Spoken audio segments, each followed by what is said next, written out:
parents, and Yeah. especially when I have kids, I have to kind of rework that because it's like, I don't have kids, but let me tell you how to parent your kids. But I really like how it all comes together. I used to joke about that because I taught for 9 years before I had my own kids. I was a third grade teacher. And every night I'd go home and say, man, these parents are just, they don't know what they're doing. These parents are crazy. These parents are ridiculous. And then I had my own kids and I felt like going back to apologize to all the parents that I judged before I had kids. Yeah. But, the other part of it you have to remember, because we have a lot of trainers that do fantastic parent workshops that aren't parents themselves.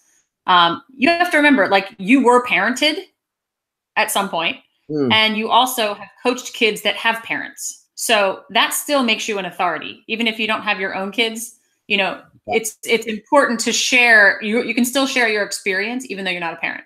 Yeah. So I think, I've heard trainers say like, oh, well, I'm not a parent, but I'm here to share. I don't think that's even something you need to bring up, because you're an expert in the room at the time in sharing what parents can do to help motivate their kids to play at their best. So I don't think there's any downside to you not being a parent.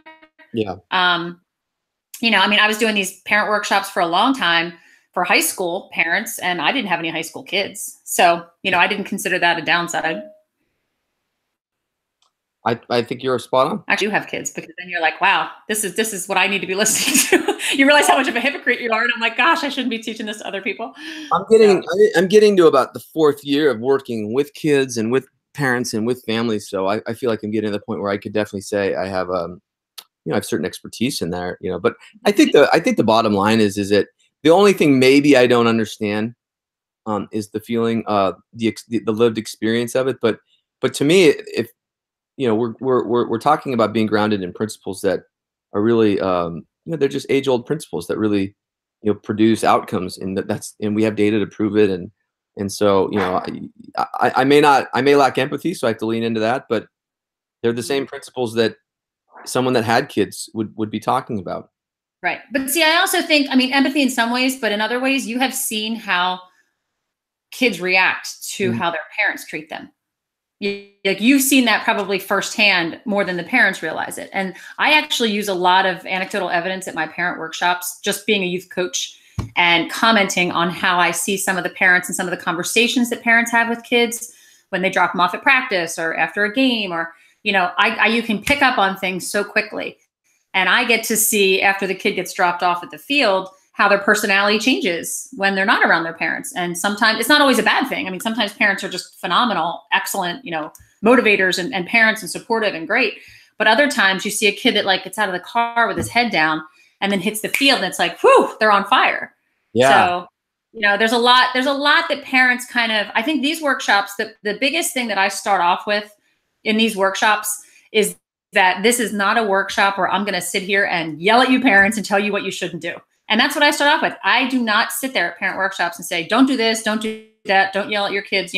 I don't do any of that, because you know your kids better than I do. What I do know is that you love your kids, and all parents love their kids. And even the parents that I think are just out of their mind insane, they're insane because they want what's best for their kids. They just don't quite know how to do it, or maybe they're expressing it a little differently than I would. But I tell them, what I'm here to do is help you help your kids. And there's certain ways that can help them better. Research tested, proven by, research. We've asked kids, what helps you? We've asked the best athletes in the world, what did your parents do for you? How did they support you? And that's what I'm here to share with you today. And that sort of sets the tone that you're not like, you're not a good parent. You're not doing this. Stop screaming at your kids. It's just sharing of information. And I also tell them that, this is just my own story, but for me, this was the first exposure I ever had to PCA at a parent workshop. And my oldest daughter was like 7. And just hearing 30 minutes of this message was enough for me to go up afterwards and go, I want to be part of this. I've never heard of PCA. I've never heard of anything about it, but I want to be part of this organization. Right. So there's a lot of power in this, and a lot of aha moments where parents are like, wow, that's really good. That's really a good idea. Or I don't do that. Or I'll think about that next time my son gets in the car with me after he's had a rough practice or a rough game. Yeah. So it's up to you. So I can pull it up so we can go through it, slide by slide if you have questions, or you can kind of tell me what you're, if you want to walk through it, we can do it that way, whatever you feel comfortable with. I have it right in front of me. And the only thing that I think I have a way, I think I could honestly just my thing is I can do these presentations just so speak to me so well. I could Mhm. fire away and do this, I think, fairly successfully. But to me, it's when I listen to your when I listen to your, it was really incorporating the exercises, you Mhm. know. And for instance, like I believe you said, instead of the 100-point thing, why don't we do this? Why don't pick your top three? Is that what you Mhm. said? Well, it depends if they have a book or not. Okay. So there's a If, there's a book that comes with this workshop. I don't know if you had a chance to read that yet. yeah, I did. The book is the workshop is like on, or the thing is on page 8. Right. So sometimes they sell the books at these workshops, sometimes they don't. That's something you have to check out ahead of time. So if you're doing this workshop and they don't have a book, that means they don't have anything to write in. Yeah. Now, we do have a printed out sheet that has this 100-point exercise on it because I think it's valuable for them to have it to actually write down. But if you don't have it, didn't get a chance to copy it, whatever, that's when I have the parents just do it by pick your top 3 and talk about it with somebody near you. And the other thing that, and this is more towards like highly competitive high school type stuff, because what, I get involved in these, well, not even high school club, or the bigger issue that I see than well, I think you have your authoritative, like, well, the bigger, what's not on this goal that I want to add in is playing time. Mm. So no, Huh. playing, because you have your coaches. That's I think interesting. That could be in there for other. well, I was wondering if I could add it in. I mean, it's like, what I see a lot of. I mean, a parent literally wrote an anonymous fake beach reporter letter about how awful the parents, the coach at Miracosta was, because he relied on a core group of players, and didn't access his coaching ability by playing a broader depth of players. And it was sick to my stomach reading it, because basically he was saying a good coach doesn't play the players that help him win. This is high school varsity. This guy's job depends on winning. And Right. you have a parent that's not even brave enough to say, hey, I have an issue with this. They write an anonymous fake news story dissing the coach based on this idea that the best coaches give all players equal playing time, which is absurd. And they drop this off on all of this is how sick it is. They drop this off, this fake news article off on every doorstep of every parent in the program, and it caused a big ruckus. And it really, and my issue isn't about that.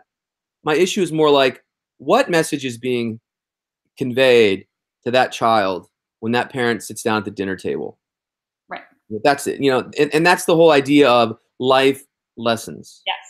What's the lesson that's being taught?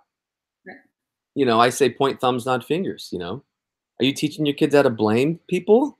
Are you teaching your kids how to point thumbs? So the two things that I would like to add, if it's in some way I could do it, like write it in, or I could do it just on the cuff, was that, and the idea that all of this is about teaching response dash ability. And I could even quote my late buddy Ken Revisa, who writes in his book, responsibility means responding with your ability. And I like to put in parentheses, from a psychological perspective, responding with your best self. Mm-hmm. And so that's one of the things I think is all of this is about. It's not said, but I think all this is about recognizing life is about challenges and difficulty. And Mm-hmm. how do I respond with my ability, with my best self? And that's all. I mean, I don't know how Well, people if you look at like you're basically saying the same thing. The slide after the 100-point exercise, it says what we say versus what we do. Yeah. That's the same message, just in different words. So what I think, if you can take us, we do a lot of things in PCA that are just like catchy, sticky phrases. People will remember what we say versus what we do. But if you want to add to that by saying, and quote Ken Revisa, and responding with your best ability, I think that's a great place to put it in. The only reason that I caution from like adding in too much stuff on a slide, you can say whatever you want, but adding in stuff on a slide makes it PCA material. So if it's not like anything that we can, because a lot of these workshops could be 8 hours long. So it takes a lot of time to cut them down, pare them down, simplify them. And also one of the other things we try to do really sometimes better than others is consistency of message. So if we have a message that we can be consistent through the parent workshops, coach workshops, athlete workshops, and it fits in all three, it makes it in. If not, if it's something that's just for parents or just for athletes or just for coaches, sometimes we add that in, but we don't really expand too much upon that. So I think it's just really important to take what you have, your experience, like in any workshop, take your experience and use that to embellish using, a visual like what we say versus what we do. And as you said, the whole point is to see the big picture. We are the mature adults that are supposed to see the big picture here, and how you respond to that and how you're teaching your kids the life lessons. We don't want to react in the moment. If we say on the 100-point exercise that learning life lessons is our goal for our children, what life lessons are you teaching them by writing an anonymous letter and leaving it, for everybody to see? Not a great life lesson. Well, the other thing too, I bring a lot of just simple kind of brain chemistry in, is that, when we're not emotionally triggered, just sitting back and looking at goals, which I would say on what you do versus what you say, with the balanced brain. Our emotional brain and our logical brain are working together with our, executive functioning. And here we come up with this great, okay, I'm going to give 20 here and 30 here. But when I'm emotionally triggered and emotionally invested, if I'm not really cognizant, like, they say, know your kid. I think he also said, know yourself. Did he say know yourself and know your kid? Yeah, know yourself. And I don't know what that emotional part of me is, where it's going to go once I get triggered into this ultimately competitive place. That's when this goes out the window. It does. Absolutely. And that's another thing right off the bat. Youth sports is emotional, and it's emotional for a lot of reasons because of the sacrifice. I mean, especially these days, more than 20 years ago, the financial sacrifice, the time sacrifice. If you're putting this much money and time into something, you're going to be emotionally charged. So whether your kid is 6 or 16, it's still an emotional moment. And you have to understand too, that these parents, again, as I said, they want their kids to be the best, and they're under an enormous amount of pressure from other parents and what they hear and what they think is right about, my kid has to be the best darn soccer player when he's 6 years old, or he's never going to make the high school team. So these parents are unaware of a lot of things that they really could help keep things in perspective for them, because they're living in this whole world with all these other parents that are in the same boat, and nobody really understands. Yeah. So I think it's funny. I don't know if I mentioned this to you before. I've mentioned it to other people. My husband was a high school swimmer, college swimmer, high school coach for many, many years. And I've asked him if he would be a PCA trainer many, many times in the last 9 years I've been doing this. He said, I would love to be a trainer for coaches. I would love to be a trainer for athletes. Do not put me in front of a room of parents. And I said, why not? And he said, I think I would too emotionally charged. He said, I cannot portray and communicate what I want to communicate with parents without judgment in my voice. There's just absolutely no way I can do it. And it's funny, because he's a pretty calm guy, but he's like, he coached for so many years at the high school level, and he saw these parents and he said, they're all insane. They're all crazy. And I could not do it. So I just kind of warn trainers that it's very, very hard not to judge. It's very hard not to bring up stories of crazy parents. But if you bring up a story of something that a parent, like let's say, for example, that example you just brought up of a parent that wrote an anonymous letter, and there happens to be a parent in the room that wrote an anonymous letter like that at some point, what are you telling them?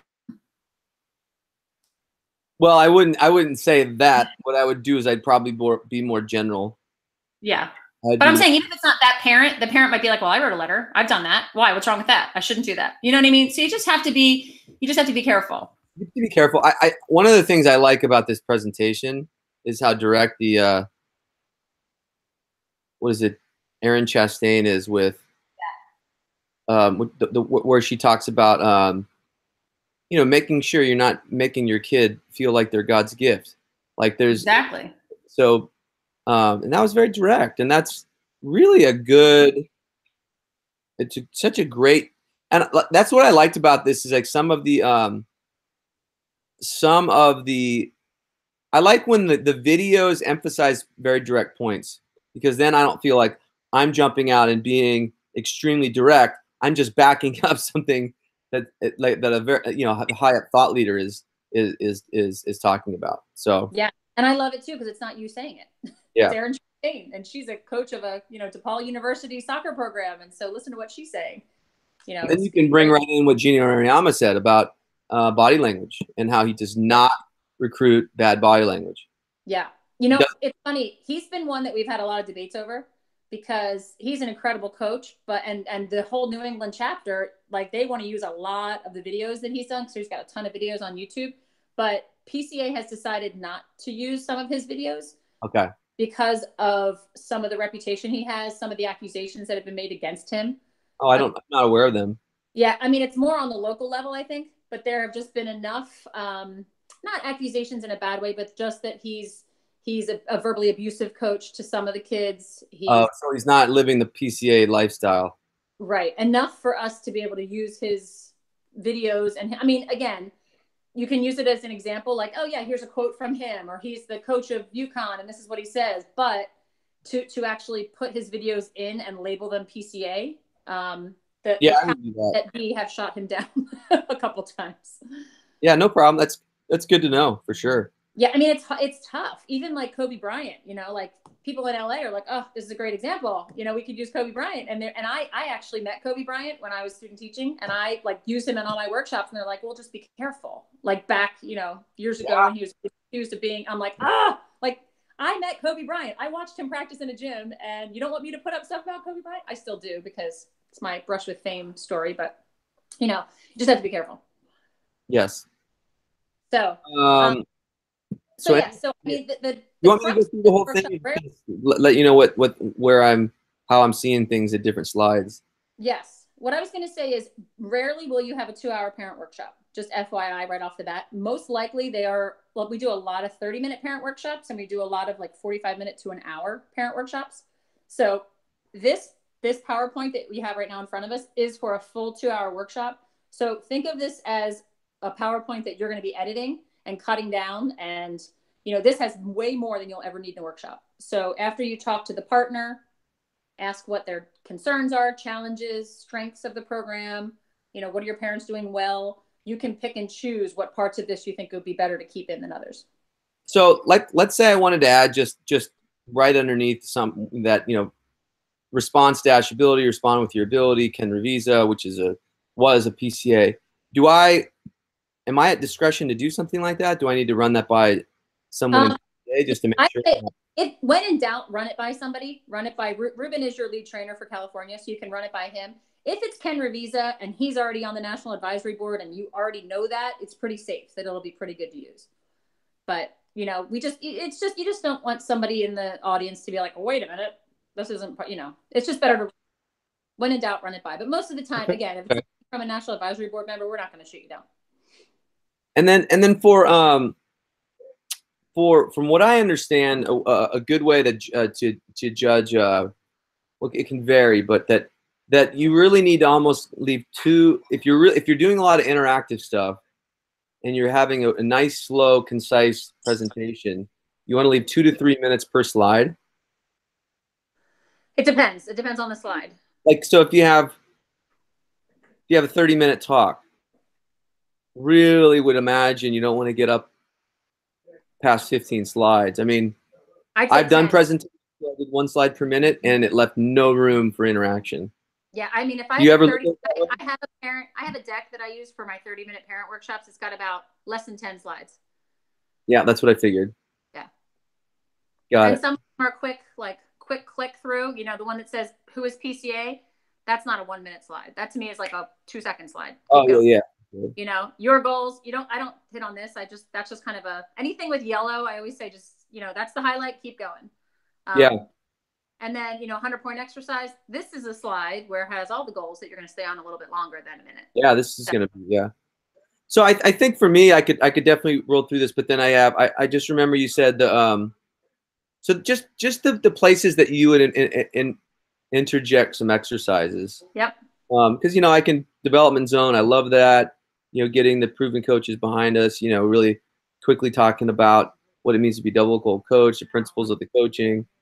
But then when did you put your next So you had your first one, which was either you fill out the form, or Mhm. it's not accessible. Look at these.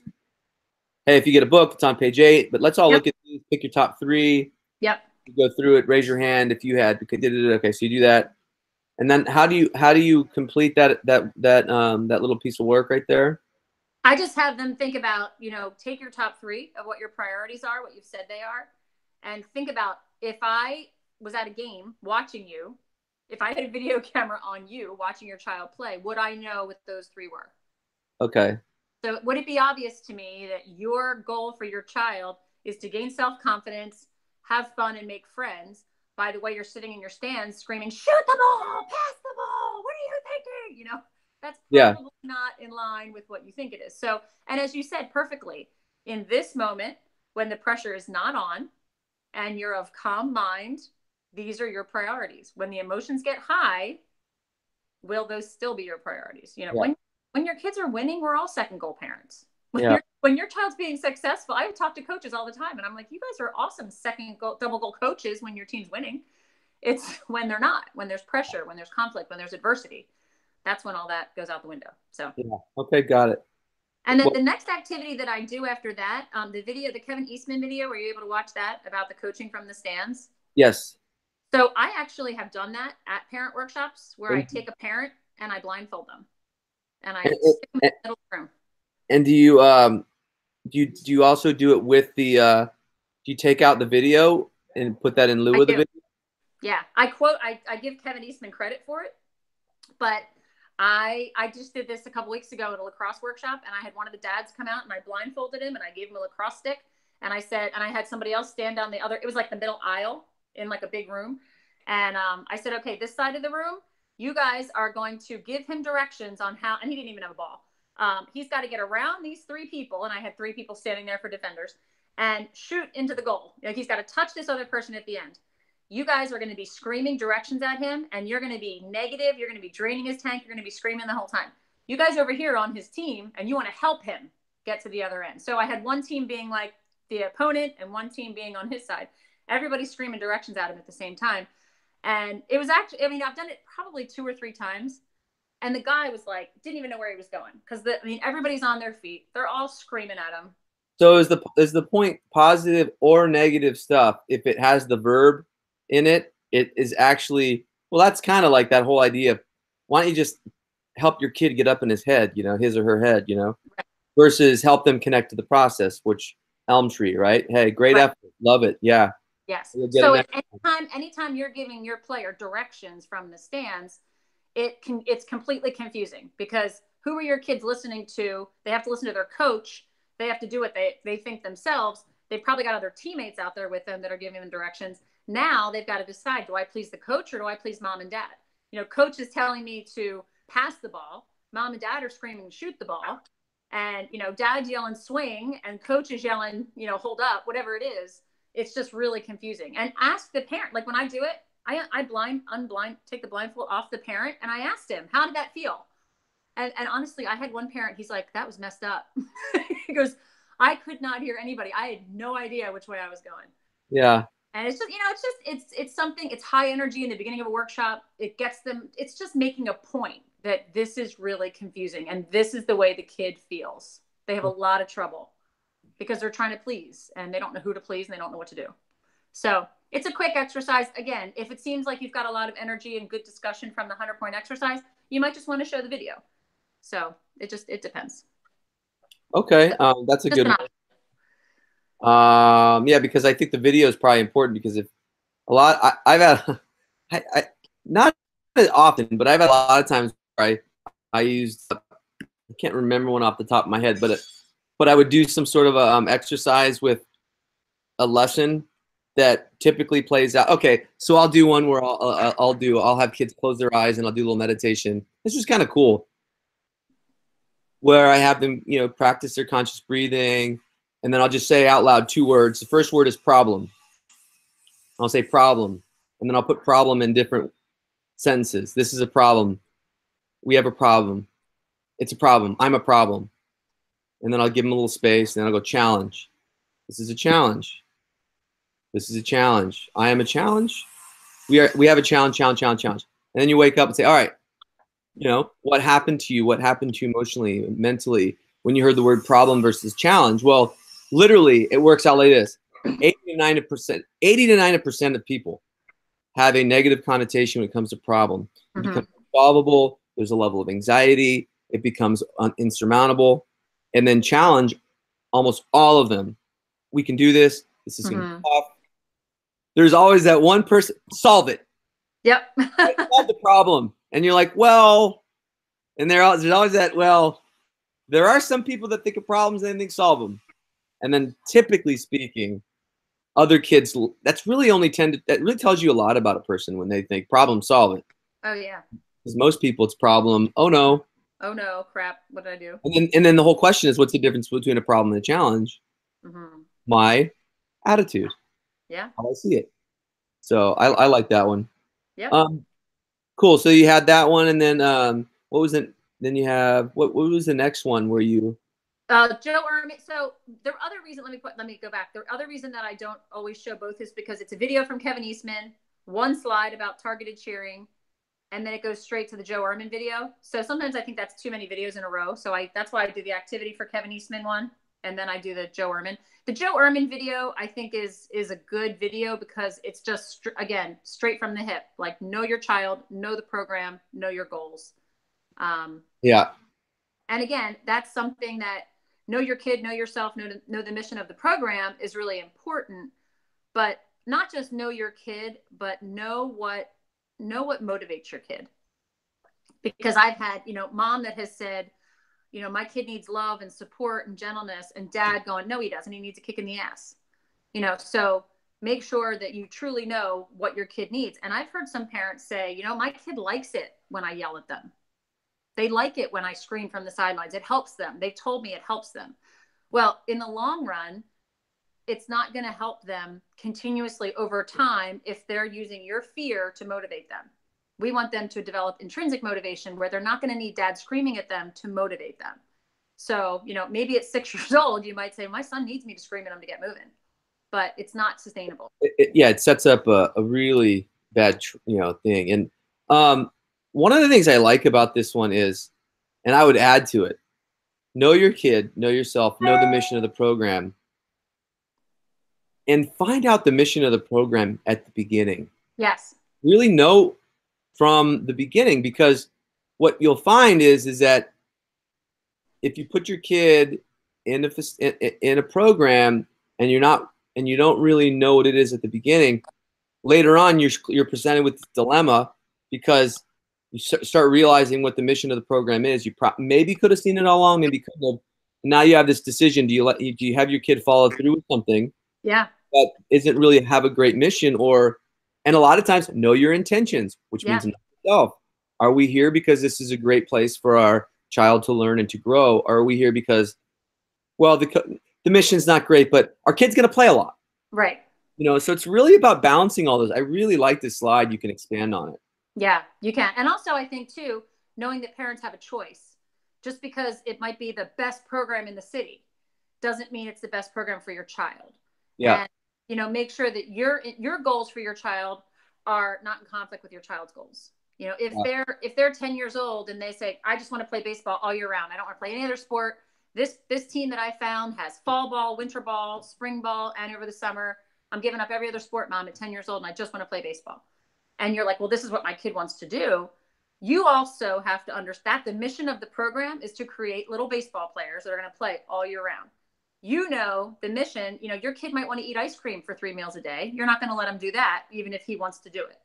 So the mission of the program might also not be in line with your mission that you have for your child. Yeah.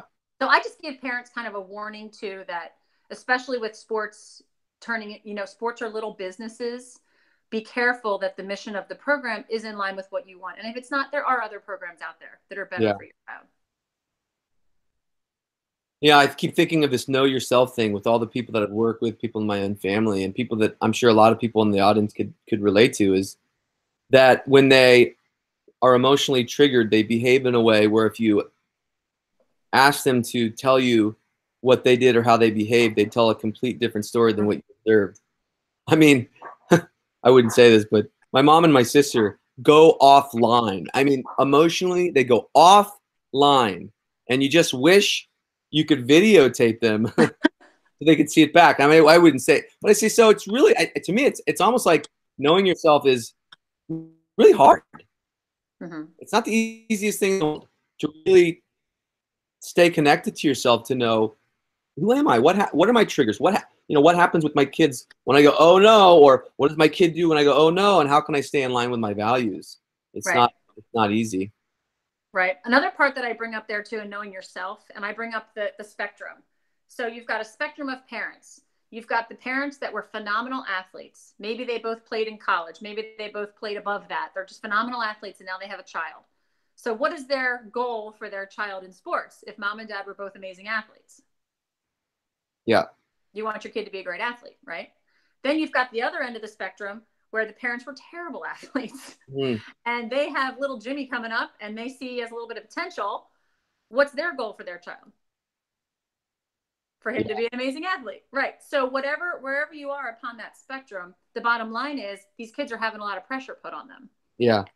What I've learned through, there was a YouTube video out about a year ago about there were 3 professional soccer players up in New York. They play for I don't know if you know the team, the professional soccer league.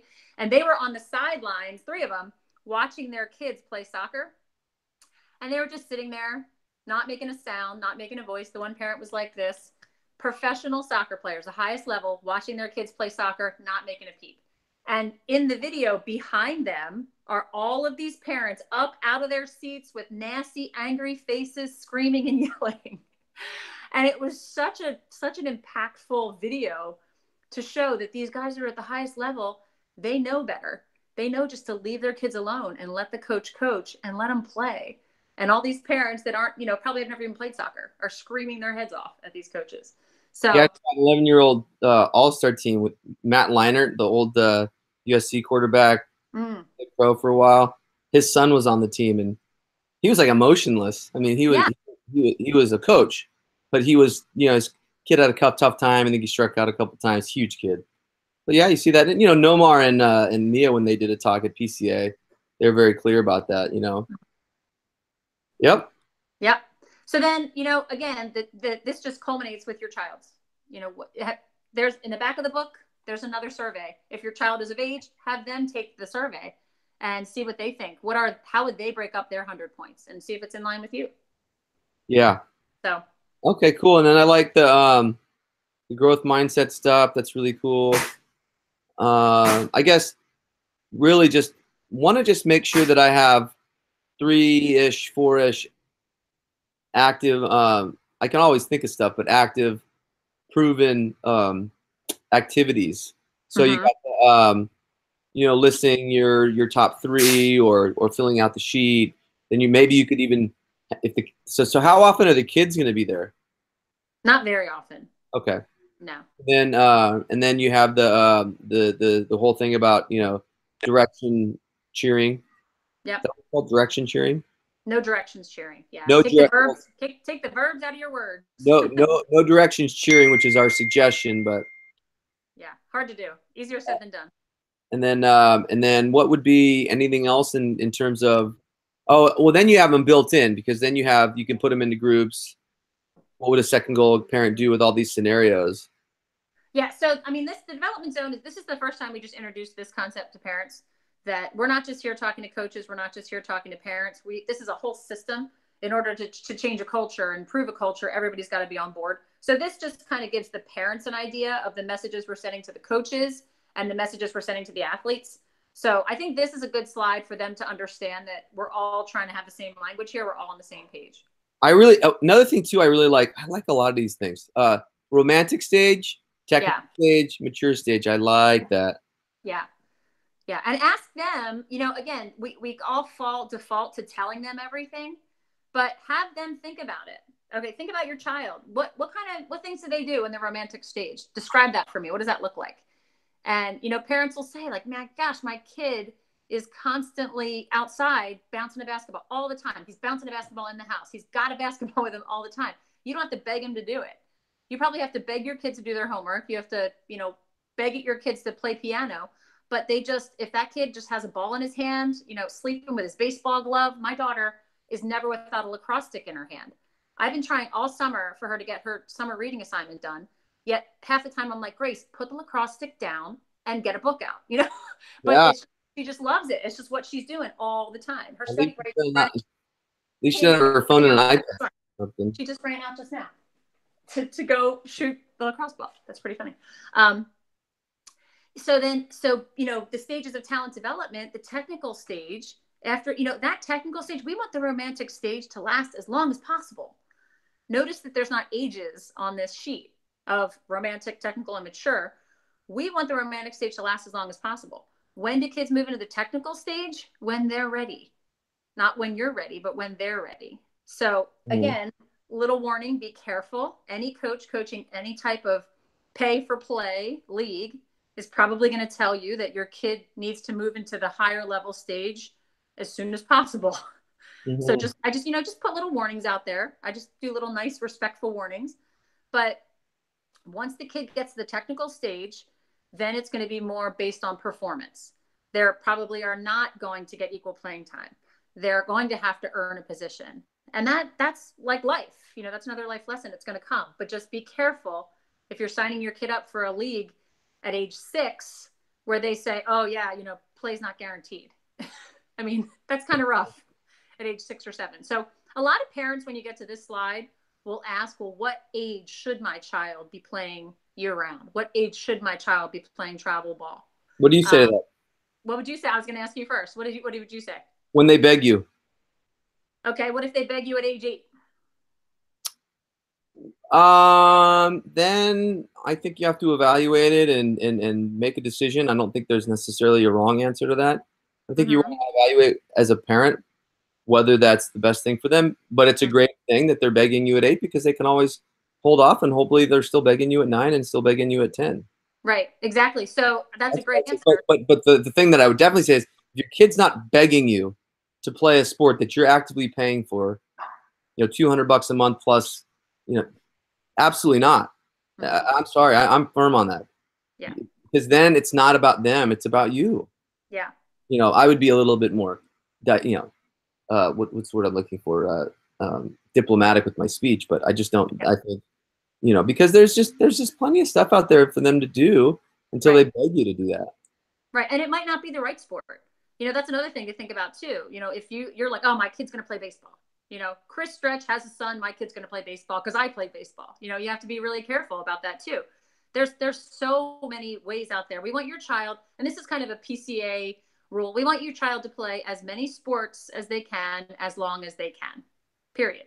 It's better for them physically, psychologically, mentally, as many as they can for as long as they can. Now, we know that that's not going to happen, you know, all through high school. Although, if you look at many, many professional athletes these days, like in sports right now, I would say that like 75 to 100% of that, 75 to 100% of them have played more than one. All of them have played more than one high school sport. Yeah, most of the thought leaders today are talking about, you know, really just being a diversified athlete. The more diverse an athlete you are, the better you are in the long run. Yeah, well, the problem is too, and it's also a bubble. Really cool studies have been done on this too, because if you look at the timeline of it, sports didn't become an all year round thing until about 10 years ago. And so these athletes 10 years ago, maybe a little soon, like 5 to 10 years ago, are now hitting college age. And the coaches are seeing burnout, injuries. You know, these kids are getting D1 scholarships and they hate their sport because they've been forced to play it all year round since they were little. So colleges are now starting to put out in the media a lot more of, we want double sport athletes. We want kids that have the footwork of basketball, the focus of swimming, the intensity of wrestling, the high hand coordination of baseball. You know, this is actually what they're looking for. Most colleges now, if you talk to the recruiters and they have a choice between recruiting a multi-sport athlete or a single sport athlete, they'll choose a multi-sport athlete. Yeah. It just makes them an all-around better athlete. So I only have about 5 or 6 more minutes. Is that? Yeah. So go ahead. So anyway, mature stage, we say when you're getting paid to play, that's mature stage, period. Which slide is that? That's slide number. I don't know what the number is. The stages of talent. It's one up on the screen. Stages of talent development. Okay, cool. Yeah.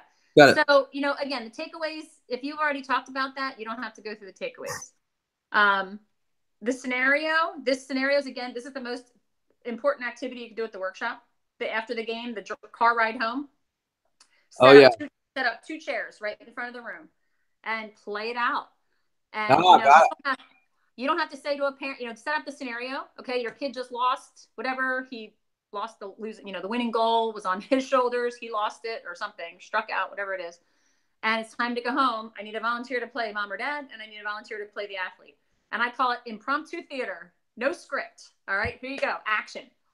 And they start talking. And then when it's over, ask the parents in the room, what did you like that this mom or dad said?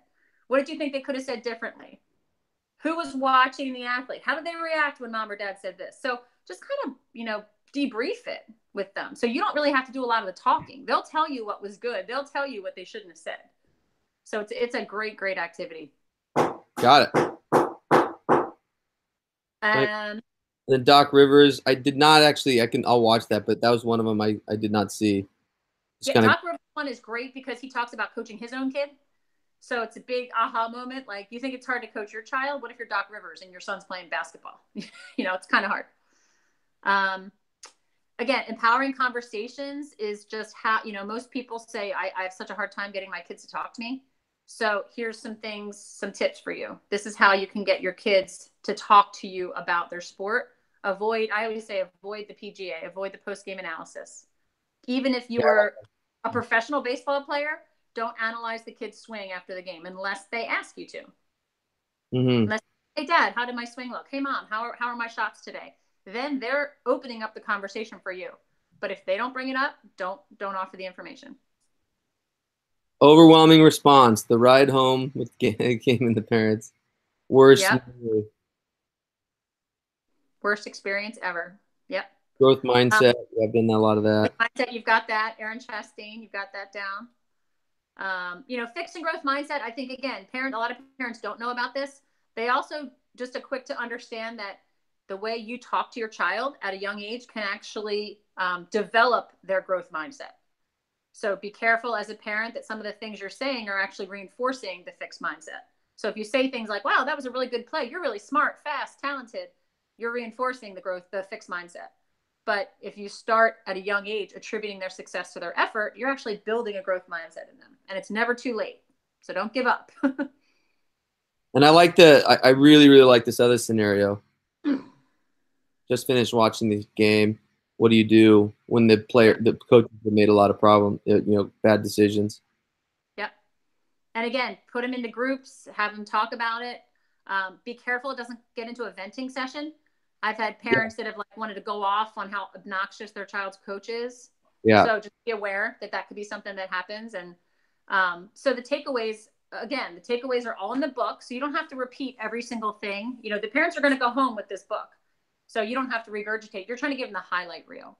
Got it. Remember, you are a second goal parent. The biggest thing about coach issues is, again, as you said in the beginning, Chris, the life lessons. What are you teaching your child? If your kid comes home and says, my coach sucks, and you say, you're right, they do suck because you didn't get any playing time today. What are you teaching your child in the long run? I would reword it, but I love when Ken used to say, are you so shitty you need a perfect coach to perform well? Right, exactly. It's perfect. I love that. Yep, so true. And then again, the coach-parent partnership stuff is just what can you do to help out the coaches? And depending on what league you're doing the workshop for, I just reiterate to these parents, I brought index cards to workshops before, and I've handed them out to all the parents. And I say, at the top of this index card, I want you to write down when I volunteer to coach next year, ... So anytime you're at a game, you're at practice, and you disagree with something your coach is doing with your child, write it down on your list that says, when I volunteer to coach next season, I like that. And add it to the list, because, these coaches are parents. A lot of times they're not getting paid. Yeah. And I'm sure the head of the league would love you to volunteer. So if you think you can do it better, show them, do it better next season, or volunteer to be an assistant coach. Good stuff. All right, cool. Yep. Number 6 is also one I hit. Observe a cooling off period for the coach-parent partnership.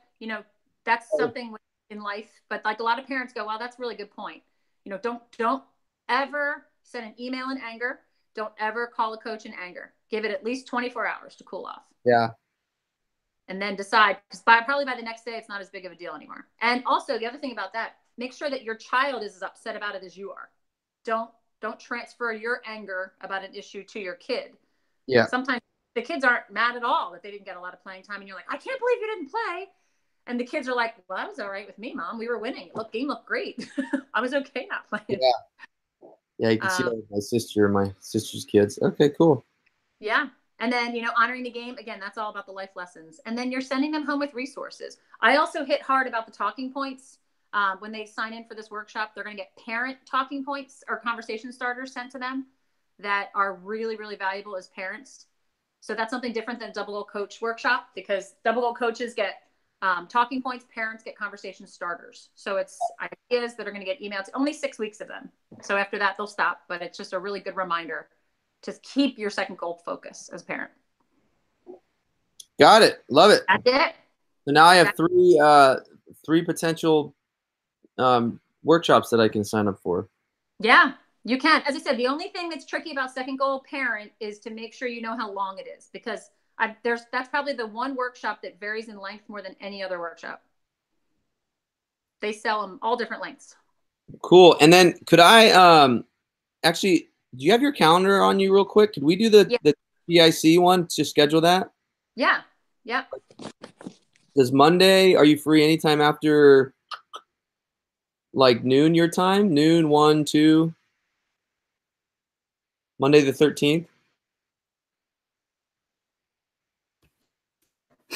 I am. Let me see.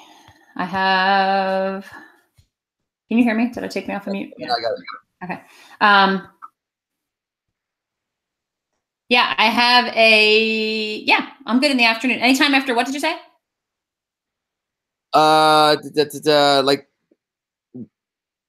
Like 1 o'clock your time, 10 a.m. my time? Yeah, that should be fine. I have a demo until 12. So yeah, I'm good at 1 o'clock. That's great. Okay. Actually, how about 2 o'clock? 1 a.m., 2 o'clock your time? Okay. Say 2 o'clock? Is that okay? I lost you. No, that's 2 o'clock's fine. Okay. 11 a.m. my time, 2 o'clock your time, Monday. We'll do the TIC. I'm looking forward to that. All right. Thank you so much. All right. I really appreciate it. Yeah. Take care, Chris. Bye-bye.